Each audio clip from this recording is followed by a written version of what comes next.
자, 오늘 저는 이런 제목으로 말씀을 나누고자 합니다. 제목도 따라해 보시죠. 부모님을 위한 최고의 효. 부모님을 위한 뭐라고요? 최고의 효. 우리가 부모님께 드릴 수 있는 최고의 효가 무엇인가?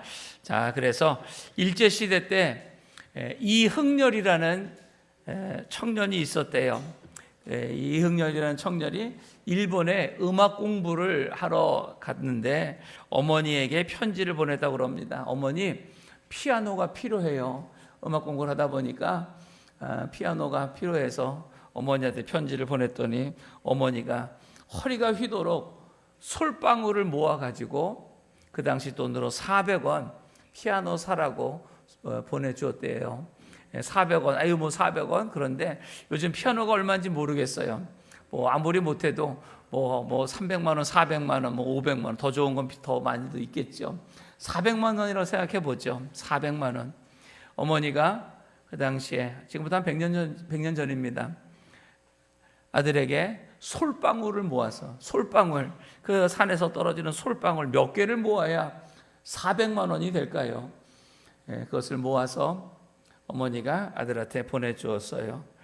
그 돈을 받아서 이흥렬이라는 청년이 피아노를 사고 음악 공부를 한 다음에 그 어머니의 사랑에 너무나 감사해서 눈물 어린 마음으로 첫 번째 곡을 만들었대요. 아마 작곡을 하는 사람이었나 봐요. 그래서 그 어머니의 사랑에 너무나 감사해서 자기가 공부해서 첫 번째 곡을 쓴 것이 어머니의 마음이라고 합니다. 어머니의 마음. 그래서 우리가 이 어버이날이든지 우리 부모님 생각날 때마다 예전에 많이 불렀는데 요즘은 학교에서도 잘 부르지 않는데요. 그래서 우리가 예배 시간이지만 우리 어머니의 마음 1절만이라도 한번 우리 어머니의 그 은혜, 부모님의 은혜 감사하는 마음으로 불렀으면 좋겠어요. 네. 나실제 괴로움 다 잊으시고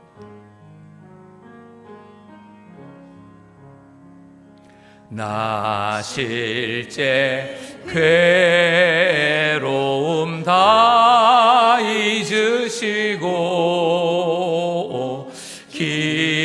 기르실제 밤낮으로 애쓰는 마음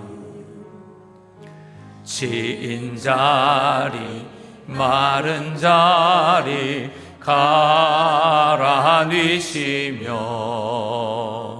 손발이 다닳도록 고생하시네. 하늘 아래 그 무엇이 넓다 하리요. 어머니의 희생은 가히 없어라. 우리 한번 어머니 한번 불러볼까요? 시작. 어머니. 평소에 어머니라고 부르신 분도 있고요, 엄마 부르신 분도 있을 거예요. 엄마로 불러줬고요, 어머니 불러도 좋아요. 다시 한번 여러분이 제일 잘 불렀던 이름으로 다 같이 한번 불러봅니다. 시작. 엄마. 왜 불러? 그러실 것 같아요. 3절에 이런 가사가 있습니다. 사람의 마음속엔 온 가지 소원. 우리들의 마음에는요, 뭐 이것도 되고 싶고 저것도 갖고 싶고 하고 싶고 온 가지 소원이 있죠. 어머니의 마음속엔 오직 한 가지, 아낌없이 일생을 자식 위하여 살과 뼈를 깎아서 바치는 마음. 인간의 그 무엇이 거룩하리요, 어머님의 사랑은 그지 없어라. 인간이 가지고 있는 그 마음 중에 가장 거룩한 마음, 조건 없이 무조건적으로 사랑하며 또 베풀며 희생하는 그 마음이 어머니의 마음이죠. 그래서 오늘 이렇게 우리 부모님, 꼭 뭐 어머님 은혜만 우리가 생각할 거냐, 아버님의 은혜도 있죠. 이 부모님의 그 은혜를 우리가 기억하며 어떻게 그 은혜에 우리가 보답하며 살아갈 것인가, 성경을 통하여서 우리가 말씀을 나누고자 합니다. 부모님은 우리에게, 자식들에게 이렇게 모든 것을 희생하고 베풀어 주셨는데, 우리 자식들, 저도 자식이죠. 그런데 늘 바쁘다고, 나 살기 힘들다고 부모님께 효하는 것을 부담스러워하는, 요즘 말도 못한대요. 부담스럽다고. 이것이 정말 우리가 옳은 삶인가? 하나님은 분명히 성경에서 우리에게 효를 하라고, 부모를 공경하라고 명령하셨어요. 한번 따라하세요. 효는 하나님의 명령입니다. 네. 하나님이 여러 가지 우리에게 명령하셨는데 그 중에 하나가 무엇보다 십계명에서 인간이 지켜야 될 가장 첫 번째 명령으로 내 부모를 공경하라라고 명령하셨어요. 출애굽기 20장 12절이죠. 내 부모를 공경하라. 그리하면 너의 하나님 나 여호와가 내게 준 땅에서 내 생명이 길리라.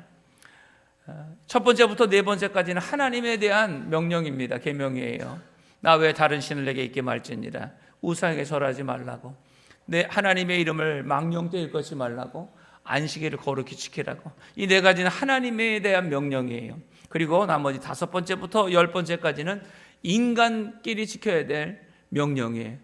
인간이 지켜야 될 가장 첫 번째 명령이 살인하지 말라, 간음하지 말라, 도둑질하지 말라, 거짓말하지 말라, 내 이웃의 것을 탐하지 말라. 이 모든 것보다 가장 먼저 하나님이 우리에게 주신 명령이 내 부모를 공경하라 라는 명령이죠. 다른 어떤 인간이 지켜야 될 그 윤리, 인간의 모든 삶의 그 명령, 계명보다 가장 먼저 지켜야 될 것이 내 부모를 공경하라라고 하나님에게 명령하셨어요. 왜? 보이는 부모님을 우리가 공경하며 그 말씀에 순종할 때에 보이지 않는 하나님을 우리가 경외하며 그 말씀에 순종할 수 있고, 부모님을 사랑하며 부모님과의 좋은 관계를 맺은 사람만이 이웃을 진정으로 사랑하며 나누며 베풀 수 있는 이 삶을 실천할 수 있다라는 것이죠. 그래서 하나님은 이렇게 부모를 공경하는 명령을 주셨고, 그 명령에 순종할 때에 내게 준 땅에서 내가 잘되고 장수하는 형통의 복과 장수의 복도 하나님이 주시겠다고 약속해 주시는 것이죠. 그래서 이 효는 바쁘다고 못하고 힘들다고 안 하는 것이 아니라 반드시 하나님의 명령이기에, 무엇보다 인간이 지켜야 될 마땅한 우리의 도리이기에 효를 실천한 우리가 되어야 될 줄로 믿습니다. 많은 사람들이 효 그러면 유교의 가르침으로만 생각을 해요. 그런데 우리 언론 목사님을 가르쳐 주신 것처럼 공자님이 태어난 게 기원전 551년이라고 합니다. 기원전 551년에 공자님이 태어나서 이 모든 이 효에 대한 가르침을 알려주셨죠. 그런데 하나님이 모세에게 이 내 부모를 공경하라, 효의 이 명령을 주신 것은 공자가 태어나기 1000년 전이에요. 그래서 모세가 태어난 게 기원전 1500년경이라고 합니다. 1500년경. 그리고 모세가 80세 때 하나님의 부르심을 받고 그리고 이 십계명을 받았죠. 그랬을 때에 유교 공자가 효를 가르치는 것보다 하나님은 모세에게 1000년 앞서서 우리 모든 하나님을 믿고 따르는 우리 모두에게 효를 실천하라고 효의 명령을 주신 거죠. 다시 말해서 한 번 더 이거 따라하시기 바랍니다. 효의 원조는 성경입니다. 네, 우리가 효 그러면 아이고 유교 거를 왜 교회에서 얘기해? 아니에요.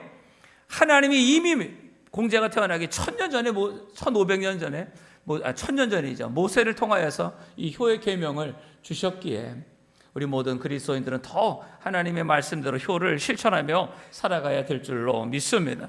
무엇보다 하나님은요, 이 출애굽기 20장 12절에만 효를 명령하신 것이 아니라 성경 곳곳에 이 효를 실천하며 살라고 우리에게 명령하셨어요.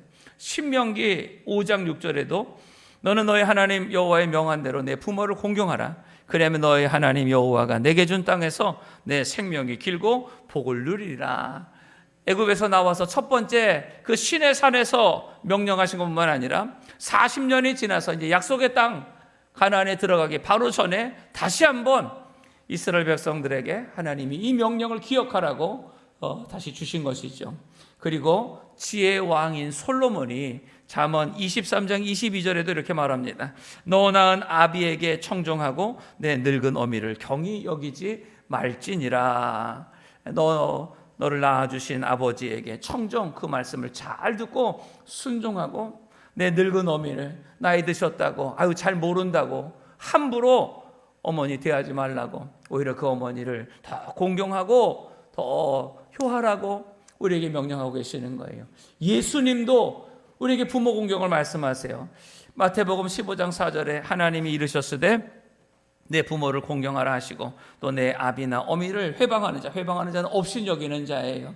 내 부모를 업신여기는 자는 반드시 죽으리라 하셨거늘 이라고 말씀하시면서, 예수님도 뭐 구약에 있는 말이라고 소용없는 것이 아니라 예수님도 제자들에게 부모를 공경해라라는 이 명령을 계속해서 주시는 거죠.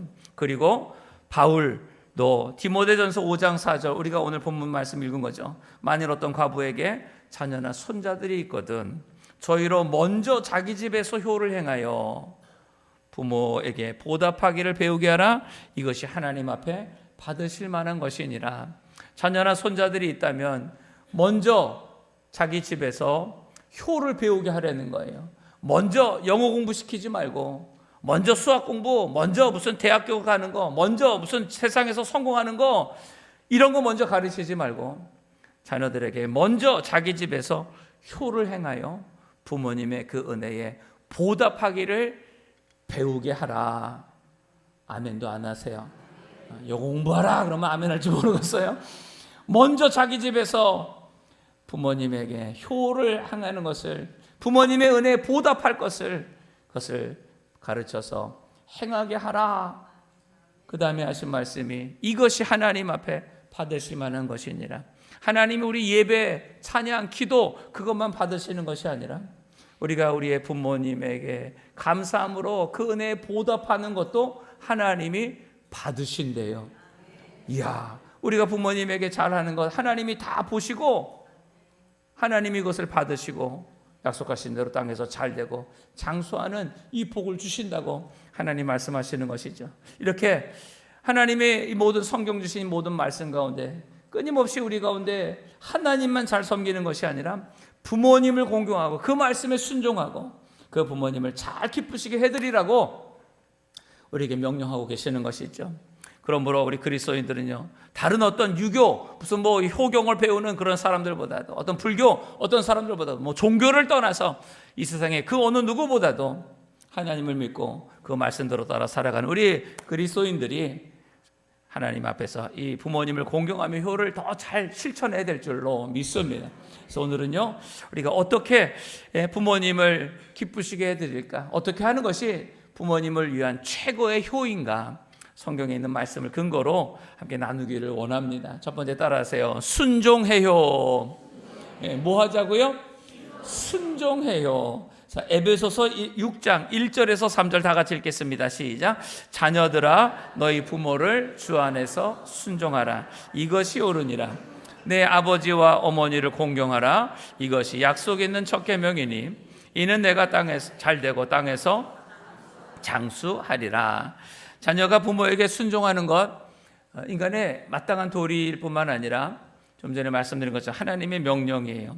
바울은 가장 먼저 그리스도인 가정의 자녀들이 부모님에게 주 안에서 순종하라고 가르칩니다. 주 안에서 순종하라. 이 주 안에서라는 의미는 바로 그런 의미예요.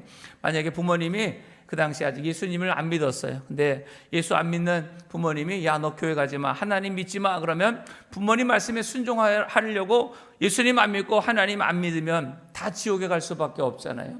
그러니까 그런 거는 빼고 주님의 그 뜻 안에서 부모님이 무엇을 말씀하시든지 순종하라라는 의미가, 주 안에서 순종하라라는 의미고요. 또 여기서 이 순종하다라는 이 헬라어의 의미는요, 휘파코라고 하는 단어인데 그 뜻은 경청하다, 엎드려 듣다라는 것에 따라서 경청하다, 엎드려 듣다. 이 엎드려 듣다는 것은요, 부모님이 말씀하시는데 이렇게 해가지고 건방지게 두루놓아서 듣는다는 것이 아니라 우리가 어떤 이 영화나 사극에서 보는 것처럼 왕이 명령할 때에 모든 신하들이 다 이렇게 엎드려서 그 왕의 명령을 듣잖아요. 대표적인 게 무슨 어명이요 그러면 갑자기 거기 있는 모든 백성들이 땅에 팍 엎드려가지고 그 어명을 듣는 것처럼 우리가 부모님의 말씀을 주 안에서 순종하라, 휘파코라는 것은 그 부모님의 말씀을 마치 왕이 명령할 때에 모든 신하들이, 백성들이 다 엎드려서 그 왕의 명령을 경청하는 것처럼 부모님이 말씀하실 때에 한 귀로 듣고 한 귀로 흘리지 말고 그냥 대충 듣는 둥 마는 둥 하지 말고 마치 왕이 명령할 때 그 모든 신하와 백성들이 잘 듣는 것처럼 부모님의 말씀을 잘 들어라 라는 거예요. 옆에 계신 분 서로 인사합니다. 부모님 말씀을 잘 들읍시다. 시작. 부모님 말씀을 네.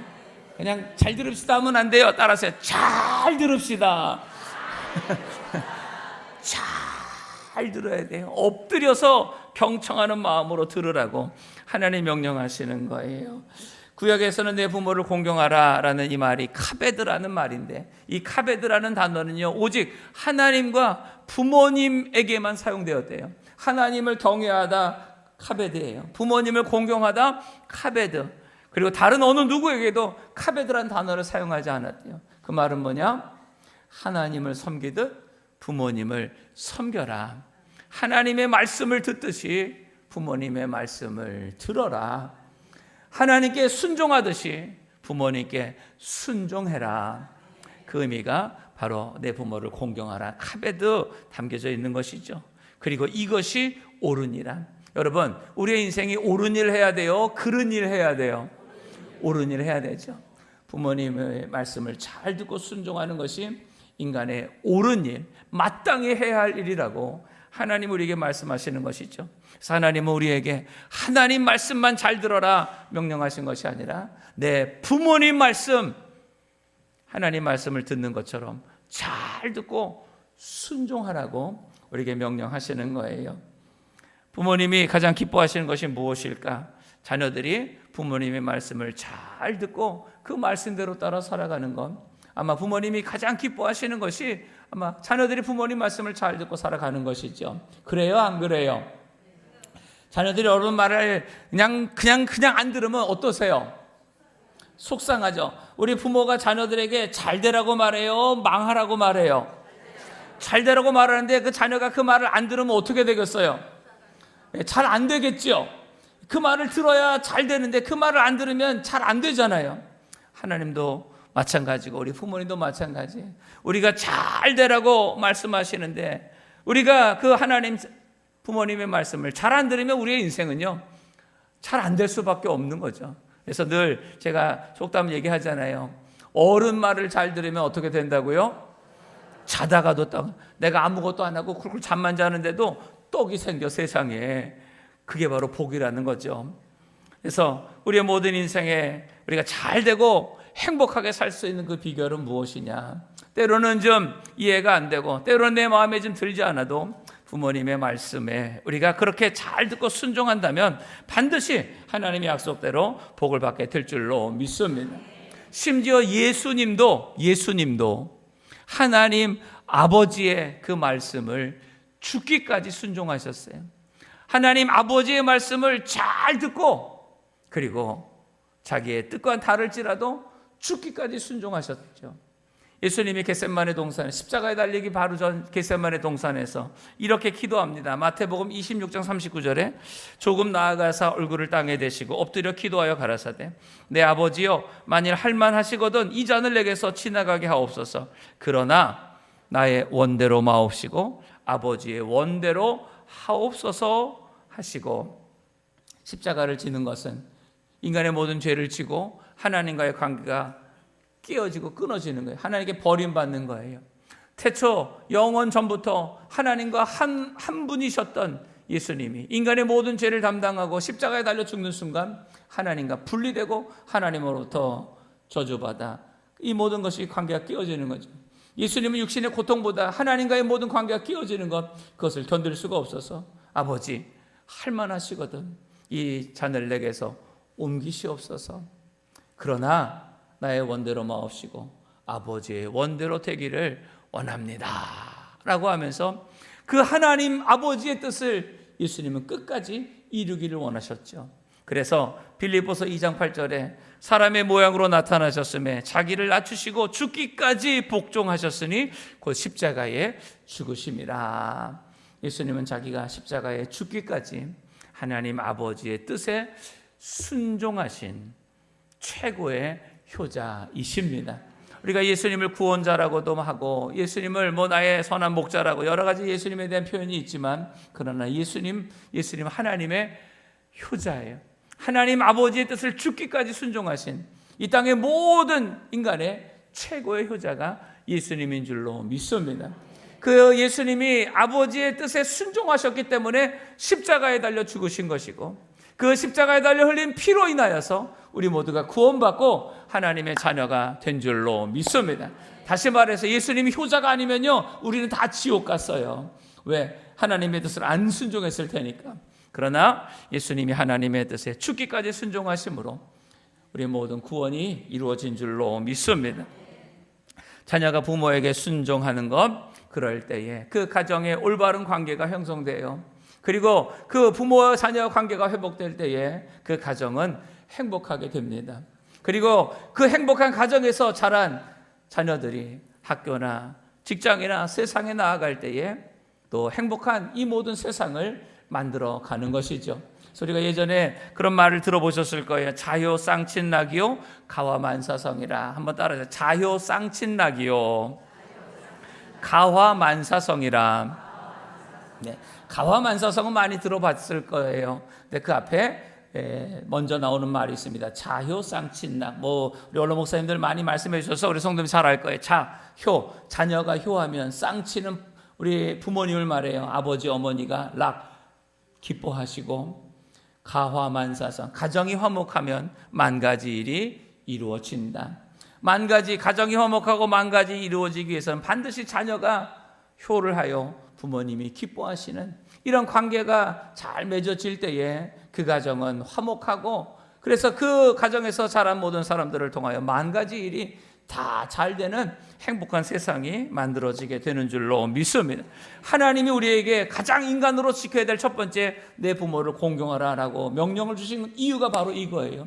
부모님을 공경하고 부모님 말씀에 순종하고 그 부모님의 뜻이 자녀들 가운데 잘 이어질 때에 부모님으로부터 하나님의 말씀을 듣기도 하고 부모님의 인생의 그 지혜와 교훈을 받음을 통하여서 자녀들의 인생이 잘 되고, 그런 인생이 잘 되는 사람들이 학교, 직장, 세상에 많아질 때에 이 세상은 모두가 다 행복한 세상이 되는 줄로 믿습니다. 그래서 하나님이 원하시는 삶이 바로 그런 삶이에요. 골로새서 3장 20절에 자녀들아 모든 일에 부모에게 순종하라. 이는 주 안에서 기쁘게 하는 것이라. 우리가 효를 하면 부모님이 기쁘시고 그 모든 모습을 보면서 하나님이 기쁘시고, 그리고 하나님이 복을 주심으로 우리도 기쁘고, 우리가 복받음으로 우리의 모든 이웃들도 이 세상이 함께 주 안에서 기뻐하며 행복하게 되는 줄로 믿습니다. 그런데 반대로 자녀가 부모에게 불순종하며 부모님을 공경하지 않을 땐 부모 자녀 관계가 깨어지죠. 그 가정이 붕괴되는 거예요. 그 가정이 행복하지 않아요. 그 행복하지 않은 그 가정에서 자라는 자녀들이 학교를 가면 학교가 안 행복하고, 직장을 가면 직장이 안 행복하고, 사회 가면 이 사회가 안 행복하고, 대한민국이 전체적으로 오늘날 행복하다는 사람이 점점 줄어드는 이유. 예전에 오히려 20년, 30년 전보다 지금이 GDP가 2배, 3배 이상 막 올라가잖아요. 돈은 점점 많아지는데 점점 행복은 줄어드는 오늘날 우리 사회 모습을 보면서, 이게 옳은 일을 하지 않기 때문에 우리가 자꾸만 그런 일, 잘못된 일을 하다가 보니까 우리의 인생의 행복은 사라지는 것. 다시 그래서 우리의 인생이, 우리 사회가, 우리 학교가, 우리 가정이 행복할 수 있는 비결이 뭐냐? 아무것도 아닌 것 같지만 자녀가 부모를 공경하며 그 말씀에 순종할 때에 그 가정은 반드시 행복하게 됩니다. 그래서 우리 속담에 그런 속담이 있죠. 집에서 새는 바가지가 어떻게 된대요? 밖에 가서도. 집에서 새는 바가지인데요, 바깥에 가면 셀까요, 안 셀까요? 왜 새요? 깨졌으니까. 집에서 깨진 바가지가 바깥에 나가는 갑자기 그 깨진 게 붙어지나요? 바깥에 나가서도 새는 거예요. 집에서 부모님 말씀, 자기를 낳아주시고 자기를 위해서 모든 것을 사랑과 희생을 베푸신 부모님 말씀도 안 듣는 자녀가 학교 가면 선생님 말씀은 듣겠나? 직장 가면 사장님 말씀은 듣겠나? 세상에 나아가서 누가 권위 있는 사람들이 말할 때 그 말을 듣겠나? 무시하고 자기가 잘났다 그러고 자기 마음대로 살아가는 오늘날 이 모든 우리 시대의 가장 문제, 이기주의, 개인주의, 자기밖에 모르는 이런 모든 것들이 어찌 보면 가정에서 아무것도 아닌 것 같아도 부모님을 공경하지 못하고 그 말씀에 순종하는 이 옳은 일을 하지 않았기 때문에 이런 모든 사회가 이렇게 되어가는 거 아닌가 생각을 합니다. 그렇기 때문에 우리 가정에서 먼저 부모님을 공경하며 부모님께 효하는 우리 모두가 됩시다. 성경에 말세의 징조에 대해서 말씀하는 게 있어요. 디모데후서 3장 1절 2절 내가 이것을 알라 말세에 고통하는 때가 이르리니 사람들은 자기를 사랑하며 이기주의에 자기밖에 모르며 돈을 사랑하며 돈이 전부라고 생각해요. 자긍은 자기 자랑이에요. 늘 자기 피하라고 자기 자랑하고, 그 다음에 교만, 다른 사람 무시하면서 자기만 옳고 자기만 맞다고 하는 교만, 회방, 시기하고 질투하는 거예요. 그리고 그 다음에 뭡니까? 부모를 거역하며 부모님 말씀 안 들어요. 부모님을 무시하는 거예요. 아유 모르면 가만히 있으시라고, 내 인생 내가 알아서 산다고. 부모님을 거역하며 감사하지 아니하며 자신이 이 땅에 태어나서 지금까지 살아온 거 다 부모님이 낳아주시고 길러주시고 다 베풀어 주신 그 은혜로 살아가는데 이 아무것도 모르는 이 자식이 자기가 잘난 줄 알고 부모님 무시하며 왜 나한테는 유산도 이만큼밖에 안 주냐고, 나는 왜 아무것도 안 주냐고 감사하지 아니하며 더구나 거룩은 하나님의 말씀대로 이 땅과 구별되어 사는 건데 하나님의 말씀대로 살지 않고 온갖 세상 방법대로만 살아가는 이 모든 세상의 모습들, 이게 말세의 징조라는 거예요. 말세의 고통하는 때가 이르리니. 2000년 전에 바울이 이 성경을 썼는데 2000년이 지난 지금 어쩌면 우리 시대랑 변한 게 없는 것 같아요. 자기를 사랑하며, 한 번 더 보여주세요. 자기를 사랑하며 그냥 들어보세요. 자기를 사랑하며 돈을 사랑하며 자기만 잘났다는 거예요. 교만하며 회방, 시기하고 질투하며 다른 사람 잘 되는 거 방해하며 부모님 거역하며 감사하지 아니하며 하나님의 말씀대로 거룩하게 살지 않는 이 모든 세상이 될 때에 고통당한다는 거죠. 고통당한다는 거. 이 모든 일들을 우리가 회복하기 위해서는 잠언 22장 6절에 말씀합니다. 마땅히 행할 길을 아이에게 가르치라. 그러면 늙어도 그것을 떠나지 아니하리라. 마땅히 인간으로서 반드시 지켜야 될 자기 부모님을 공경하며 그 말씀대로 순종하는 것, 더 나아가 피조물인 인간이 창조주인 하나님을 믿고 하나님의 말씀대로 순종하며 살아가는 것, 그 하나님의 명령대로 부모를 공경하며 내 이웃을 사랑하라는 이 명령대로 내가 조금 좀 손해가 있어도, 내가 조금 좀 이해가 안 돼도, 내가 좀 마음에 안 들어도 부모님 그 말씀에 순종하며 어른을 공경하며 이웃을 사랑하며 인류에 봉사하는, 더 나아가 자연, 하나님 아버지가 만드신 모든 자연을 사랑하며 봉사하는 이 모든 것들을 마땅히 행할 일이죠. 옳은 이 일을 아이에게 뭐하라? 가르치라. 영어만 가르치려고 하지 마시고 영어 학원, 수학 학원, 무슨 뭐 온갖 학원 다 보내느라 애쓰고 수고하시는데 자녀들에게 이 하나님 말씀, 이 효를 가르치는 부모 되기를 주의 이름으로 축복합니다. 그래서 그리하면 늙어도 그것을 떠나지 아니하리라.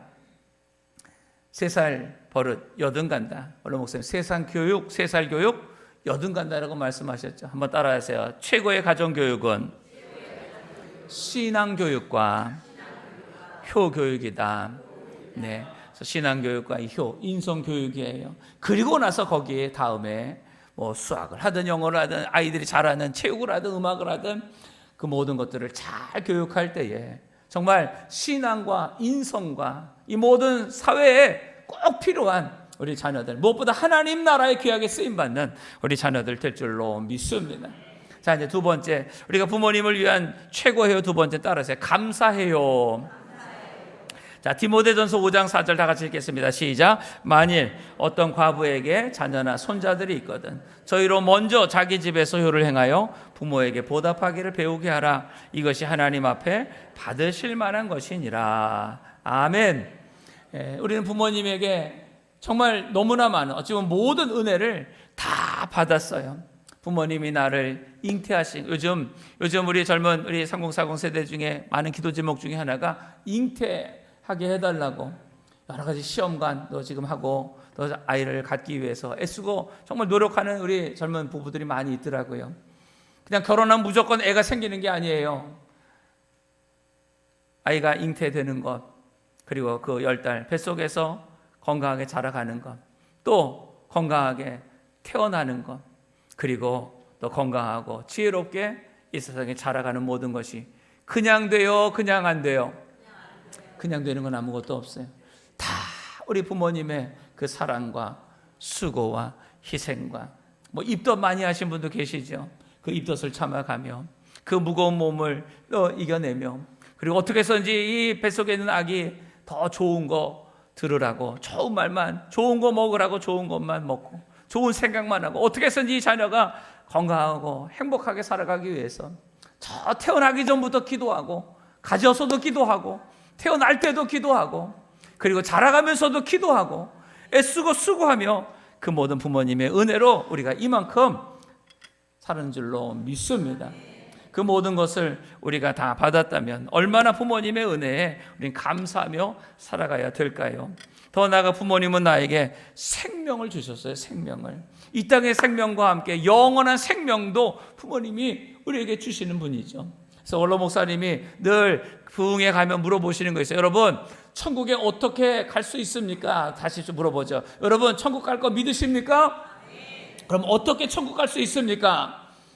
물어보는 거. 어떻게 천국 갈 수 있습니까? 그러면 속으로 생각, 어떻게 천국 가지? 어떻게 천국 가는 거야? 그럼 티켓을 사야 되나? 어떻게 되나?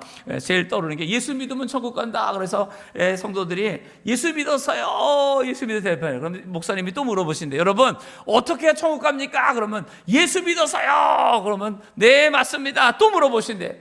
우리가 어떻게 천국 갈 수 있습니까? 그럼 또 세 번째 또 예수 믿어서요 대답한대. 그럼 원로 목사님이요 큰 소리 이렇게 말한대요. 뭐라고 말하느냐? 부모님이 여러분을 낳아주지 않았는데 천국 갑니까? 물어보는 이렇게 말씀하신다는 거예요. 예수 믿어서만 천국 가는 게 아니라 부모님이 나를 낳아주셔서 인간이 되었기에 누군가 나에게 복음을 전해서 물론 부모님이 전해줄 수도 있고 누군가의 전도를 받아서 예수 그리스도를 믿어 하나님의 자녀가 되고 영원한 천국도 가게 된 줄로 믿습니다. 부모님이 나를 안 낳아주셨으면 어떻게 되겠어요? 천국에 못 가는 거지. 부모님 어떻게든 나를 낳아주셨고 또 나를 길러주셨기에 그래서 내가 생명을 얻었고 영원한 생명도 얻게 된 줄로 믿습니다. 어떤 사람들은 부모님 나한테 해준 게 아무것도 없다고 말하는 사람이 있어요. 다른 부모들 비교하면서 우리 부모는 나한테 해준 게 아무것도 없다고 맨날 요즘도 그렇죠. 맨날 구박이나 하고 때로는 욕이나 하고 심지어 때리고 요즘 세상이 왜 이렇게 악해진지 모르겠어요. 부모가 자기 힘들다고 자녀를 때려서 그렇게 하는 세상에 어떤 그런 부모가 있는지 자기 놀고 싶다고 그 갓난아기 며칠을 열흘을 집에다가 그냥 혼자 둬서 굶어 죽이게 하는 일들이 벌어지고 시끄럽다고 우는 거 귀찮다고 아이를 때려서 그렇게 죽이거나 하는 이런 정말 말도 안 되는 부모들 많이 있지요.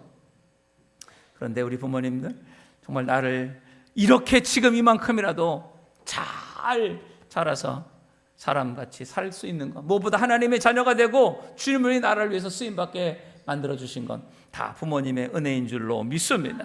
부모님이 나에게 정말 유산 하나도 안 남겨주셨을지라도 그러나 부모님이 나에게 생명을 주셨고 영원한 생명을 얻을 수 있는 이 모든 은혜를 베풀어 주신 줄로 믿습니다.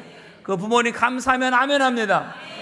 그래서 우리는요 이 부모님에게 어떤 이유 조건 없어요. 부모님의 은혜에 더 감사하는 마음으로 정말 감사하는 우리 모두가 됩시다. 그래서 잠언 23장 22절 너 낳은 아비에게 청정하고 내 늙은 어미를 경히 여기지 말지니라. 그래서 나를 낳아주시고 길러주신 우리 아버지 어머니 나이 드셨다고 구박하지 말고 아무것도 모른다고 가만히 있지 말고 그냥 그거 함부로 하지 말고 저는 이렇게 생각을 합니다. 우리가 어려서 아무것도 못하잖아요. 태어나서 그랬을 때 저희 부모님이 엄마 아빠가 젖도 먹여주고 또 똥 오줌 싸면 기저귀도 갈아주고 또 뭐가 체하면 약도 아프면 약도 먹여주면서 아무것도 내가 내 인생 내 몸 아무것도 내가 할 수 없을 때에 부모님이 그 모든 것들을 다 돌봐주셨잖아요. 이제 나이가 들어서 부모님이 이제 연세가 드시면 부모님이 아이처럼 되는 것 같아요. 그래서 때로는 부모님 혼자 아무것도 못하실 때가 있으시더라고요. 그때 자녀가 왜 있나? 자녀가 이제는 그 부모님의 마치 부모가 되어서 내가 어렸을 때 부모님이 나에게 다 해주신 것 이제는 그 은혜를 갚을 수 있는 기회를 하나님이 주신다는 거예요. 그래서 부모님, 때로는 부모님 대소변 못 가르시더라도, 부모님 뭐 식사 혼자 못 드시는 것, 부모님 혼자 걷지 못하시는 것, 부모님 혼자 어디 아무 데도 가실 수 없는 것, 다 어찌 보면 우리 어렸을 때 모습이에요. 아무것도 못하고 그냥 우는 것밖에 할 수 없던 나를 부모님이 그렇게 모든 것을 베풀어 주셨다면, 이제 부모님이 아무것도 못하시면 그러면 그냥 뭐 어떻게 그냥 포기해야 되나요?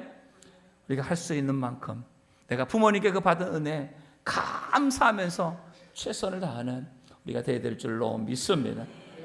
그래서 나는 지금 부모님의 은혜에 정말 감사하고 있는지, 그리고 그 은혜에 나는 보답하고 있는지 우리 한번 생각해 봐야 돼요. 귀찮다고, 바쁘다고, 힘들다고. 저희 어머니도 요즘 깜빡깜빡이 좀 심해지셨어요. 약도 좀 먹고 계시는데 똑같은 말씀을 한 10번도 하시고요. 전화를 하루에 수십 번 하세요. 전화하신 다음에 내가 좀 전에 전화했냐? 똑같은 말씀을 하시는데 제가 처음에는 아이고 엄마 좀 전에 전화했는데 왜 또 했어요? 이제 했는데 이제 깜빡하고 하시는 걸로 알기 때문에 전화하면은 마치 처음 받는 것처럼 네 마치 처음 듣는 것처럼 다 이제 대답을 하는 거예요. 그러면서 또 생각이 나시는지 내가 좀 전에 전화했었냐? 그러면 네 5번째예요. 부모님이 똑같은 말씀. 근데 저도 이렇게 생각해요. 아이들이, 꼬맹이들이 똑같은 말 계속 물어봐요, 안 물어봐요? 엄마 이거 뭐예요? 조금 이따 엄마 이거 뭐예요? 엄마 이거 어떻게 하는 거예요? 계속 물어보면 여러분들이 짜증낼 거예요? 계속 알려줄 거예요? 조금 짜증은 나지만 알려주잖아요. 저 여러분의 부모님이, 어머니가, 엄마가 똑같은 거 계속 물어보시면 잘 알려드릴 거예요? 짜증낼 거예요? 왜 대답이 시원찮아요? 아이 엄마는 자꾸만 물어봐. 똑같은 거 왜 자꾸 몇 번씩 물어보는 거야? 구박하지 마시고 내 늙은 어미를 경히 여기지 말아라. 너 낳은 어미를 기쁘게 해라. 그래서 한번 따라하세요. 마치 처음 듣는 것처럼 대답하자. 네, 그래서 우리 부모님 돌아가신 다음에 그때 내가 잘할 걸. 그렇게 해야 돼요, 안 해야 돼요? 안 해야 돼요. 물론 늘 마음에 더 잘해드려야 되고 싶은 그런 후회함이 없지는 않죠. 그러나 그것이 정말 내가 좀 더 잘할 걸, 그런 후회하지 않도록 살아계실 때 더 자주 찾아 뵙시다. 더 자주 전화 드립시다. 더 자주 맛있는 거 사 드립시다. 또 더 자주 함께 즐거운 시간 보냅시다. 그래서 옆에 분과 서로 인사합니다. 있을 때 자려. 그러니까 자려. 네, 있을 때. 오늘 목사님이 가르쳐 주신 말씀이 있어요. 이 말은 꼭 기억하시오. 우리가 사랑할 수 있는 시간이 아주 짧다는 것을. 부모님 100년 1000년 사시는 거 아니에요. 정말 이제 얼마 남지 않은 우리 살아계시다면 우리 부모님 정말 최선을 다하여서 할 수 있는 만큼 감사하며 또 순종하며 효를 다하는 우리 모두가 됩시다. 또 먼저 천국 가셨다면 부모님이 남겨주신 신앙과 그 유산 잘 이어받아서, 오늘 목사님들 하신 말씀 중에 이런 말씀이 있어요. 목사아들 목사되고, 장로아들 장로되고, 권사딸 권사되고, 구역장 자녀들 구역장 되는 것이 최고의 복이다. 여러분의 부모님이 장로님이십니까? 권사님이십니까? 구역장님이십니까? 여러분도 그대로 되기를 주의 이름으로 축복합니다. 엄마는 엄마고 나는 나죠? 아니에요. 엄마가 그만큼 주님 위해서 수고하고 헌신하며 심으신 이 땅의 모든 그 미랄과 같은 씨앗들이 자녀 자손들 가운데 그대로 더 풍성하게 열매 맺기를 원하시는 거죠. 이것이 부모님이 소원이고 부모님이 우리에게 하신 말씀이고 부모님의 뜻이에요. 그렇다고 한다면 우리는 그 부모님의 말씀에 순종하고 그 뜻을 이어받는 우리가 되어야 될 줄로 믿습니다. 무엇보다 가장 큰 효는요, 부모님을 전도해서 부모님 영원한 천국 가게 하시는 것, 그것이 최고의 효인 줄로 믿습니다. 자, 마지막 세 번째 따라서 함께 해요. 예, 첫 번째는 무슨 효지요? 순종해요. 두 번째는 감사해요. 세 번째는 함께 해요. 부모님이 가장 원하시는 것이 무엇일까? 어제 어버이날이었죠. 어버이날 요즘 맨날 몇 년 됐어요. 기사에서 어버이날 부모님이 가장 받고 싶은 선물이 뭐래요? 현금이래요. 저는 그래서 아까 1부 때도 물어봤어요. 정말 여기 많은 대부분이 부모님들이신데 정말 현금이 제일 받고 싶은가? 한번 그대로 물어보세요. 정말 현금이 제일 받고 싶으세요? 그대로 물어보세요. 시작. 정말 현금이 제일 받고 싶으세요? 정말 현금이 제일 받고 싶으세요? 아니, 물어보는 거예요. 정말이냐고. 세상 사람들은 다 그게 용돈, 현금 받는 게 제일 좋은 선물이래. 다 그래서 그게 1등이래. 근데 정말 그게 정말일까? 그 기자들이 그냥 괜히 그거 자기 뉴스 보고 사회 괜히 무슨 이슈 만들려고 그런 말을 쓰는 건지, 우리 수복음 하모니교회 우리 성도님, 우리 부모님들도 정말 애들 니네 안 와도 좋아, 용돈만 많이 보내면 돼, 정말 그게 제일 좋은 선물인가? 한번 물어보세요. 정말 한번 옆에 물어보세요. 정말 용돈이 최고인가요? 시작. 정말 용돈이 최고인가요? 그럼 다시 물어보세요. 그럼 뭐가 최고인가요? 함께 하는 거, 함께 하는 거. 그러면 함께 하는 게 최고라면 아멘 하시기 바랍니다. 용돈도 물론 필요하죠. 그런데 얼굴 낯짝은 보이지 않고 맨날 바쁘다고 피곤하다고 그냥 선물만 보내고 매번 자주 보는 분은 괜찮아요. 이번에 김구 장로님도 자녀들, 손주들 맨날 보니까 야, 이번에는 니네 오지 마라. 이제 애기 보니까 더 힘들어. 그러니까 그냥 우리끼리 엄마 아빠가 식사할게. 그러니까 오히려 용돈 보내서 맛있는 거 사드셨다고 하더라고요. 매일 자주 보는 가족들, 자녀들은 괜찮아. 그런데 1년에 뭐 어디 멀리 지방 산다, 아니면 어디 산다 그러면서 얼굴도 보이지 못하면서 그저 그냥 용돈만 보내는 건 안 보내는 자식보단 낫지만, 그러나 정말 부모가 가장 원하는 게 좋은 선물, 많은 용돈일까? 자녀와 함께 하는 것, 그 어떤 것도 대신할 수 없습니다. 사랑은 함께 하는 거래요. 사랑은 뭐 하는 거라고요? 함께 하는 거래요. 현대인들이 사랑한다고 하면서도 뭐가 그리 바쁘고 할 일이 많은지, 한 집에 살면서도 얼굴 보기가 힘들어. 학교 직장 갔다 와서도요, 엄마 아빠 얘기하는 게 아니라 지방에 쏙 들어가가지고 계속 핸드폰만 보고 하루 종일 있다가 또 그냥 쏙 나가고, 집안에 같은 집에 살면서도 대화도 안 되고, 가족 자녀들과 함께 밥 한 번 먹는 게 이게 무슨 뭐 한 달에 한 번이면 자주 하는 거고, 1년에 무슨 뭐 특별한 날에만 밥을 먹는 그런 우리의 현대인의 삶을 살아가죠. 사랑한다며요.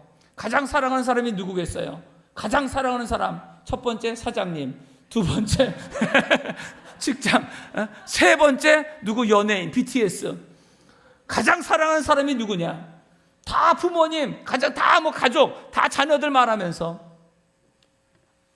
가장 사랑하는 사람과 함께하는 그 시간은 늘 점점 줄어드는 오늘날 우리들의 삶의 모습을 바라보면서 우리 늘 핑계를 내. 다음에 잘하면 되지. 시간 있을 때 하면 되지. 그러나 그 다음 시간, 그것은 언제 있을지 우리는 알 수가 없어요. 하나님이 우리에게 주신 최고의 선물이라는 단어가 프레젠트죠. 하나님이 우리에게 주신 최고의 선물은 뭐냐? 프레젠트는 현재, 지금이라는 뜻이에요. 하나님이 나에게 주신 최고의 선물은 지금이에요, 지금.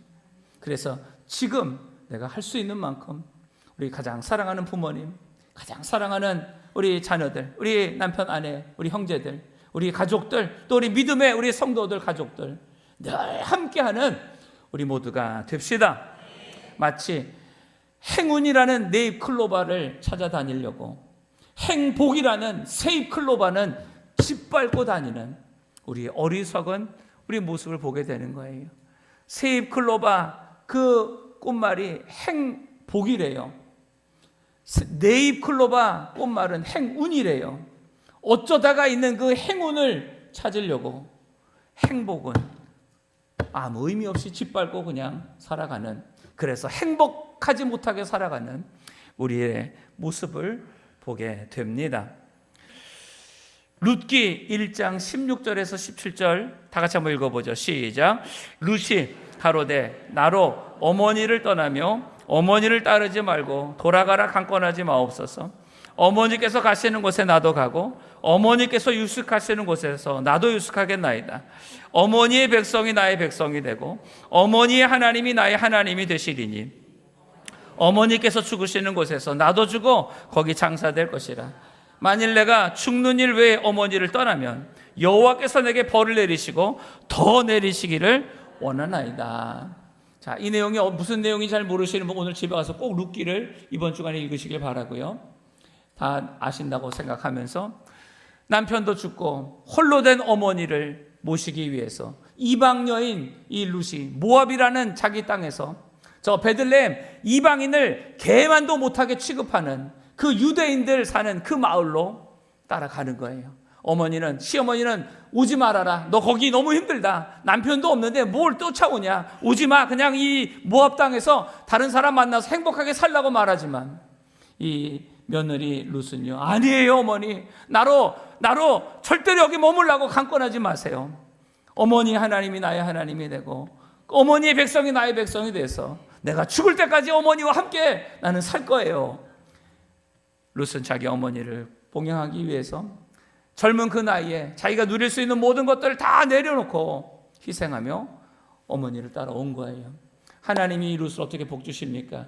하나님을 섬기려고 어머니를 섬기려고 온 이 룻을 하나님은 보아스라는 사람을 만나게 하시고 그 자녀 오벳을 낳고 오벳이 이새를 낳고 이새가 다윗을 낳고 다윗 왕의 징조 할머니 그리고 다윗의 자손을 통해 예수 그리스도가 태어나는 하나님의 구원 역사에 쓰임받는 믿음의 조상 만들어 주셨어요.